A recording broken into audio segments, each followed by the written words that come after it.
my academic research, as well as my clinical experience, has revealed to me that what appears to lie at the bottom of motivation for the excesses of behavior that characterize evil are two tightly causally related factors. One, arrogance, another, resentment. And both of those are tied up with vulnerability of human beings in the face of the infinite, but tied up with something more profound as well. The most thorough account of this that I've managed, I think, at least to partially comprehend, I believe is contained in the first couple of the stories in the Old Testament. In Genesis, the story of Adam and Eve and the fall of man, and the immediately following story of Cain and Abel. As far as we can tell, those are very, very old stories. They predate Judaism, at least in some of their structural elements.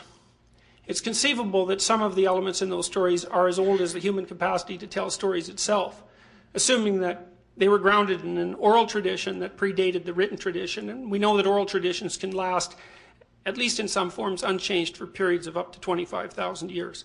So the anthropological and archaeological evidence is fairly clear on that point.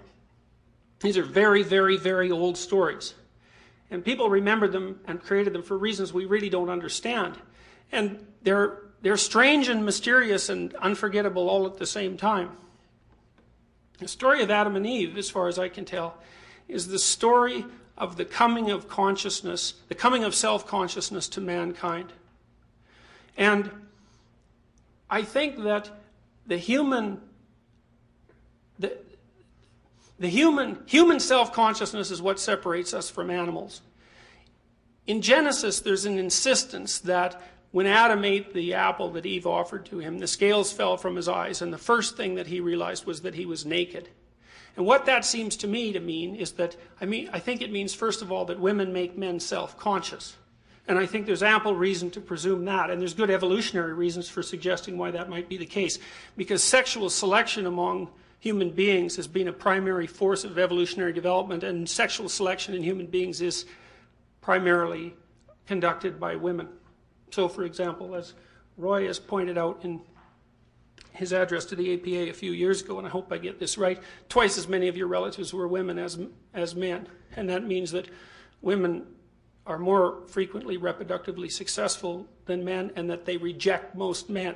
And the rejection of a man for reproductive purposes by a woman is the most serious form of rejection that's possible from an evolutionary point of view, because the judgment is that, well, you might be nice enough to talk to, but you're sure not fit to have your genes propagate into the next generation. So it's no wonder that women can make men self-conscious. And I think there's some reason to presume that it's the sexual selection forces that women placed upon men that drove rapid human cortical evolution and the development of self-consciousness. Now, that's a leap, and there's no way I can justify that in the course of this particular talk, but I think there is good reason to presume that it's the case. In Genesis, human beings become self-conscious, and the first thing that happens to them is that they realize they're naked, and then the next thing that happens to them is they develop the moral sense to tell the difference between good and evil. And it's a very strange thing, because in some sense, before a creature is self-conscious, there is no distinction between good and evil, because as I said before, a predator is not evil, it's just a predator.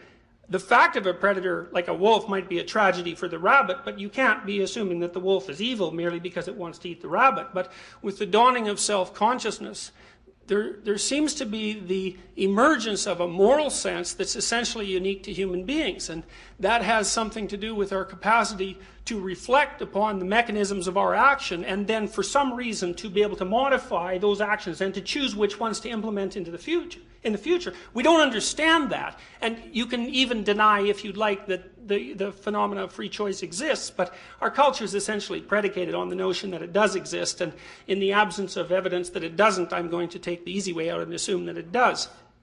Otherwise, things fall apart, and they fall apart badly. After Adam and Eve become self-conscious, the first thing they do is clothe themselves. And to me, that's a mythological description of the emergence of culture as an intercession between the fundamental vulnerability and nakedness of the human form and the depredations of nature. If you realize that you're vulnerable and prone to death, the first thing you're going to do is to start rearranging the manner in which you construe yourself so that you can protect yourself from such an unfortunate outcome.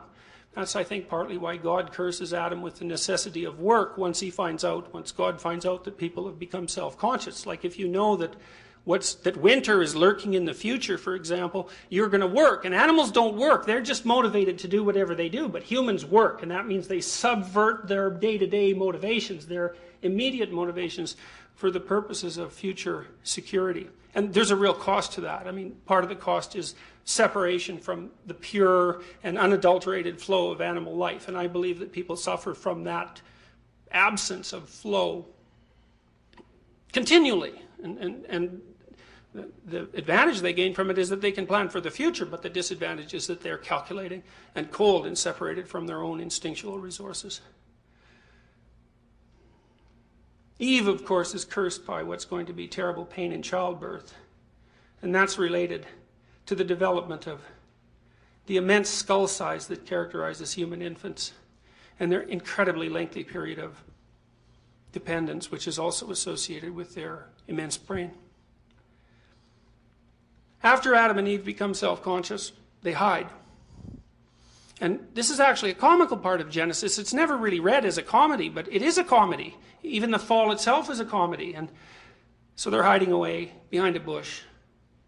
And God comes walking through the garden. And God, the infinite, is accustomed to walking with Adam with no interruption of the flow of information between them.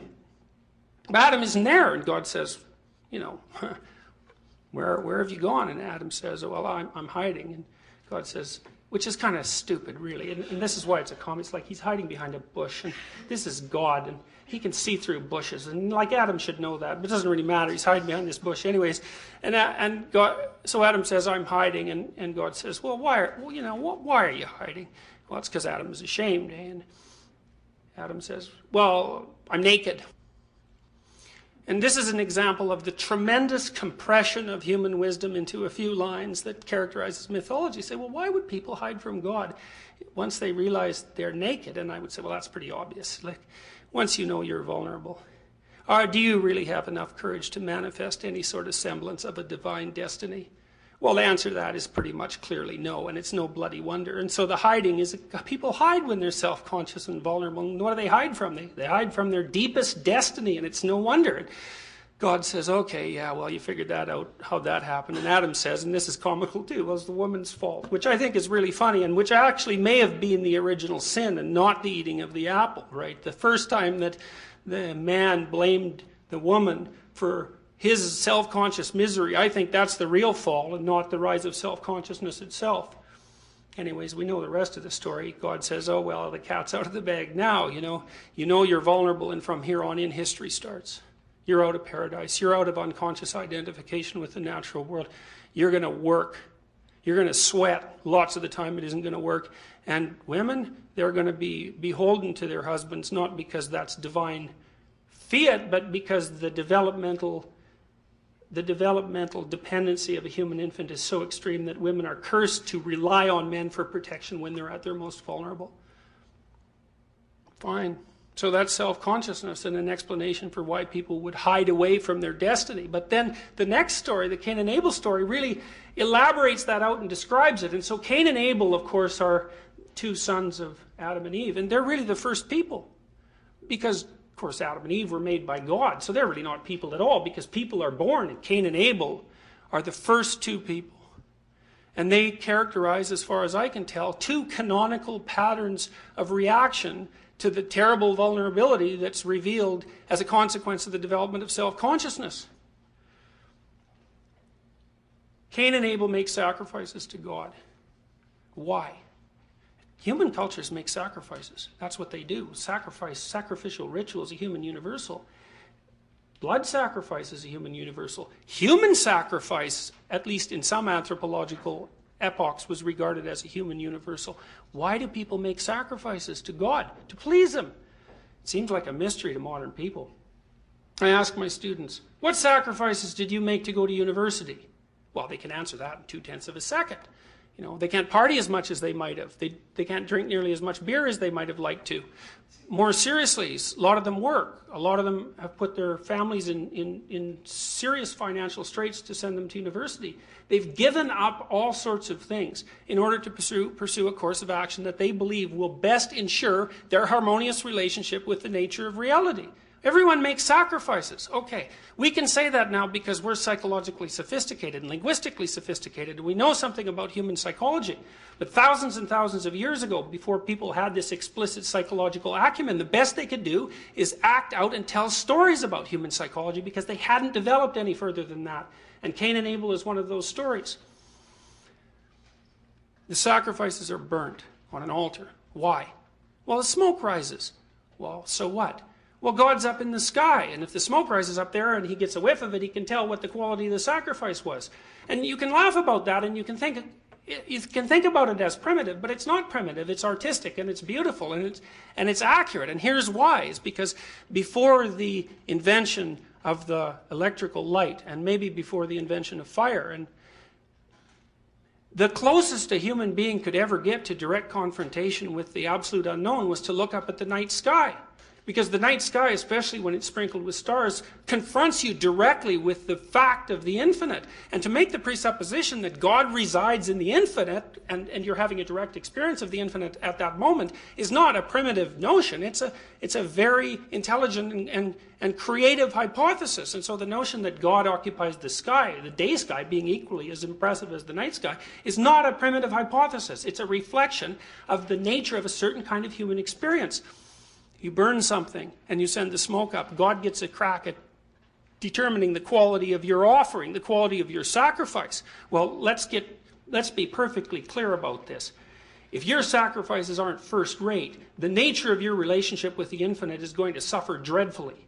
And that's exactly what the story of Cain and Abel reveals. Now, Abel, he's a trusting character. He believes in the nature of experience and the nature of existence. When he's called on to make a sacrifice, he sacrifices the best that he has to offer. And that makes God happy. And as a consequence, everything that Abel touches turns to gold. Everyone likes him. They respect him. His crops multiply. He's successful with women. Plus, he's a wonderful guy. So you could hardly imagine a more annoying creature if you possibly attempted to do it. Whereas Cain has reacted to his self-consciousness by withdrawing from the infinite. And there's a tremendous danger in that because it starts to mean that he relies purely on his own devious devices to sail his ship through the shoals of life. He believes, as his arrogance develops, as a consequence of his withdrawal from the infinite, a contact that he can't tolerate because he can't tolerate his own vulnerability, that he's able to deceive the structure of reality itself, to offer second-rate sacrifices to God himself, who can see absolutely everything, because the infinite is absolutely everything, and to prevail nonetheless. Well, needless to say, this does not work. And it doesn't work in an obvious way. If you talk to people and they reveal to you their unnecessary suffering, it's very straightforward to look behind what it is that they have to say. They'll tell you the poor decisions they made in their lives and the opportunities that they didn't take and the chances that they didn't have enough courage to grasp and the sacrifices they failed to make. There's nothing mysterious about it. And their own experiences teach them full well that they pathologize the relationship they have with the nature of reality. Well, that's a terrible thing. Well, and Cain is dreadfully unhappy. He's unhappy because nothing he ever wants happens, and that's partly because he doesn't really want it, because if he really wanted it, he'd make the right sacrifices. The salt is rubbed into his wounds by the existence of his brother, for whom everything seems simple, but of course really isn't. Cain goes to complain to God. And I had to read 3 or 4 different translations of these particular verses to figure out what this meant.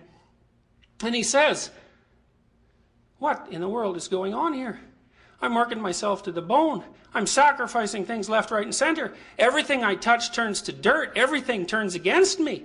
Like, what's up with the nature of reality?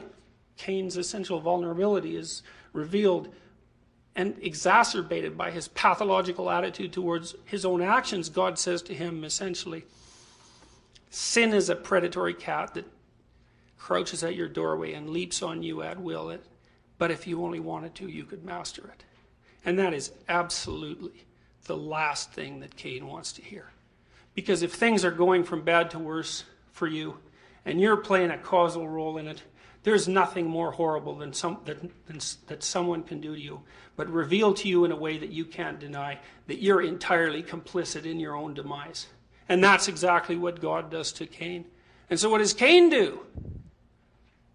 Well, the logical thing would be listen, because if the structure of reality itself tells you something, it's best to listen, since there's no way out of it, but that's not what Cain does. He's so incensed by his sensual vulnerability, compromised and exacerbated by his failure to make the appropriate sacrifices and to conduct himself appropriately, that he decides then and there, number one, to destroy his ideal, to reduce the tension that he feels when that ideal exists as a contrast point, and number two, to destroy the favored son of God. And so he goes out into the field and kills Abel. And God comes along and says, where's my favorite son? And Cain says, I killed him.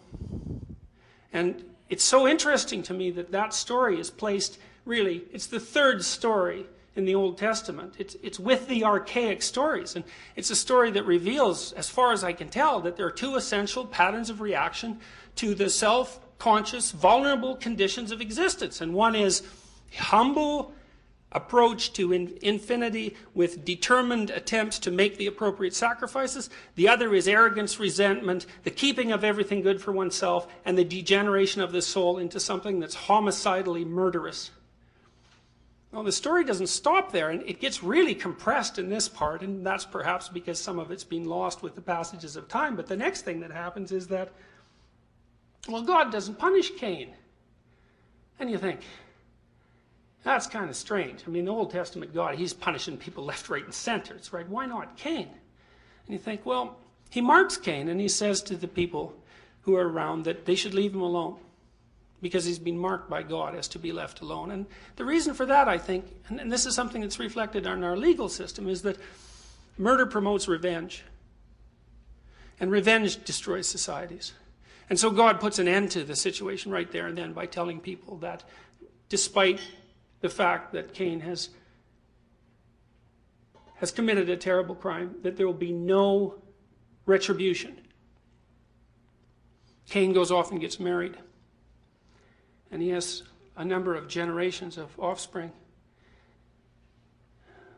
If you insult a member of the first generation of Cain's offspring, he doesn't kill you, he kills 7 of you. And if you insult a member of the second generation of Cain's offspring, he doesn't kill 7 of you, he kills 7 times 7 of you. And then on down the road of the offspring of Cain is Tubal-Cain. And Tubal-Cain is the artificer of weapons of war. And this stunningly brilliant story says in its incredibly compressed fashion that the motivation that drives the commission of the worst human atrocities is an inevitable social consequence of the refusal of the self-conscious individual to make the sacrifices appropriate to establishing a harmonious life, and their consequent degeneration into a kind of murderous and resentment-filled rage, propagating endlessly through its variations in society until everything comes to an end. And the next story is the flood. And it's not surprising, because if things go from bad to worse long enough, everything falls. And it's a terrifying story, and I didn't understand that story. I didn't understand that story for years. It wasn't really until I read Alexander Solzhenitsyn that I developed, I think, the cognitive capacity to even understand what the story meant, because Solzhenitsyn said in his Nobel Prize accepting speech, a single person who stops lying can bring down a tyranny, which is a stunning thing to say, but I would also say something that's been amply demonstrated in the 20th century, because we have historical examples of people who did precisely that. Gandhi did it, Václav Havel did it, Nelson Mandela did it. Solzhenitsyn's Gulag Archipelago was definitely one of the axe blows that brought down the Soviet Union. A stunning achievement for a person who started writing that book by memorizing it when he was a concentration camp victim this far away from starvation. It shows you, as clearly as anything possibly can, how powerful the human spirit can be if it's willing to take on the obligation of its relationship with the divine. And also how terrible things can become if the responsibility of that burden is not shouldered. Now, it's no wonder, as far as I can tell, that people don't think this way, because thinking this way it's catastrophic in a way, because the burden it places on the individual is so extreme that it's almost unbearable. Well, but that's exactly why it is in Genesis to begin with that Adam hides when he becomes conscious of his own vulnerability. It's like he thinks, well, a creature such as I could never bear such a burden. Well, there's a lot more to people than meets the eye. And the only way I learned that was by looking at people's and my own capacity for evil, because I started to realize that we regard ourselves as narrow little beings in a particular kind of box. And there's real comfort in that, although there's tremendous limitation. You cannot see your way out of that box until you know, well, what I teach my students. I teach them about Nazi Germany, and I try to make them understand that there's an overwhelming probability if they were in Nazi Germany in the 1930s that they would have been perpetrators and Nazis. An overwhelming probability. And if they can't accept that, because it's a historical fact, they have absolutely no idea who they are. Now, imagining yourself as a Nazi perpetrator is an unbearably terrifying thing to do, but I don't believe that you can do, I don't think that you have any insight whatsoever into your capacity for good until you have some well-developed insight into your capacity for evil. Because people can tell you till they're blue in the face about your capacity for good. It just sounds like, wishful thinking. It sounds like the sort of thing that an advertiser might tell you on TV. It's just too good to be true. And I don't think people believe it. But I think that if you tell people that, in the cold, dark corners of their mind, there are motivations that are so terrible that they would traumatize themselves if they were ever revealed, that everyone knows at some level of analysis that that's absolutely true.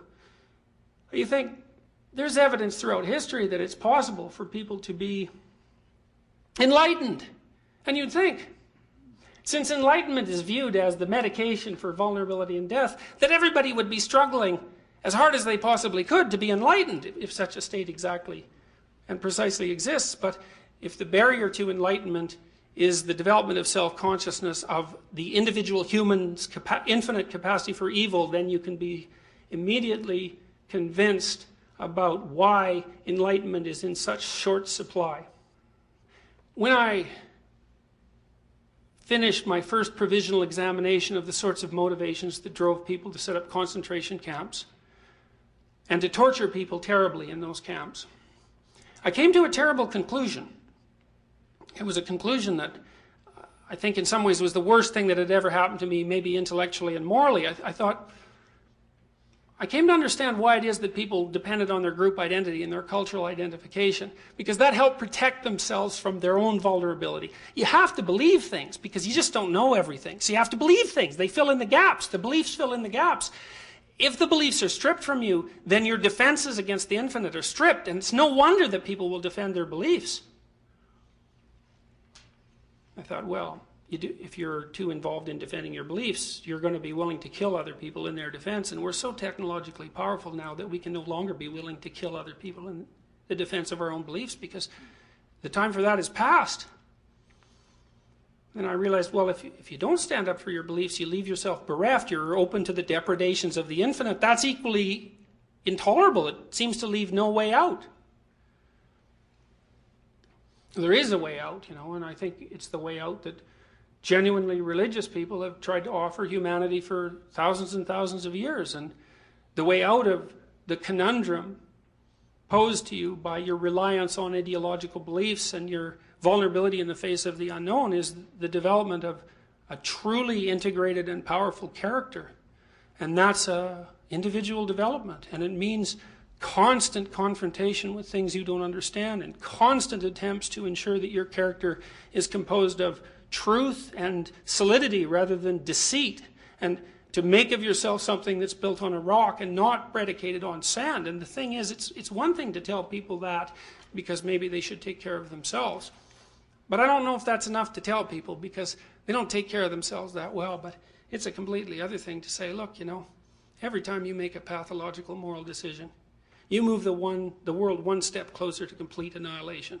And I absolutely believe that. I think the historical evidence is crystal clear. And I also think that every time you make an appropriate moral decision and you manifest moral courage in the face of your own vulnerability, then you move the world one step farther from the brink. And that's the case for every single person. Solzhenitsyn said, drawing on his Eastern Orthodox Christian background, every single person is the center of the world, a center of the world. not the center of the world. The world's a complicated place. It can have all sorts of centers. It's hard to believe that you might be one of them, but everything about human existence is hard to believe. The fact that it's here at all is hard to believe. The nature of it's hard to believe.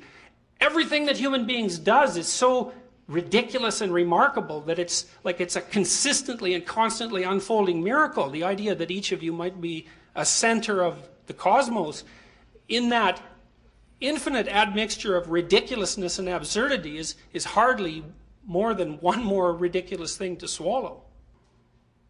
Well, I'll summarize, I guess. I said that tragedy is a precondition for being. Being is the interplay between the finite and the infinite. And in that interplay there's tragedy, and there's no way out of that. Evil's something different. Evil's the conscious attempt to make the conditions of existence more pathological than they have to be. And it's motivated by conscious intent. The motivations arise because people pay a terrible price for their self-conscious awareness, and that awareness is their awareness of their vulnerability. And that is a terrible thing to be aware of. That vulnerability can be confronted forthrightly, accepted, and the appropriate decisions made. Alternatively, people can retreat into their own rationalistic arrogance and attempt to deceive themselves and everyone else about the nature of their own existence and about the nature of reality. That pathway leads to nothing but destruction. I think that there's good reason to assume that it's too late in our developmental course as a species for that path to be acceptable anymore, because we're too powerful. And if too many people stay on that path, we're going to do ourselves in. And so I would say, as we've become more technologically powerful, an increasing moral burden is being placed on each of us. It matters to the destiny of the cosmos whether or not you get your moral act straight. And I don't mean that in a trivial way. I believe that that's as close to an empirical fact as anything that can be demonstrated. And I also believe that's as terrifying a thing to consider as anything you could possibly imagine. And maybe it's too much to ask of people. But you know, our great religious traditions do continually remind us that inside every human being there's a spark of divinity. And that idea is a precondition for our entire system of law. There's always the possibility that it's true. And if it's true, it means that there's an infinite avenue of potential that lays open to every single person, and that the ability to transform the terrible conditions of reality into something not only acceptable but worthy of celebration actually lies within our grasp. And the alternative to that is the continual generation of a kind of hell that's so incomprehensibly awful that by any reasonable person's standards, it has to be regarded as something to avoid.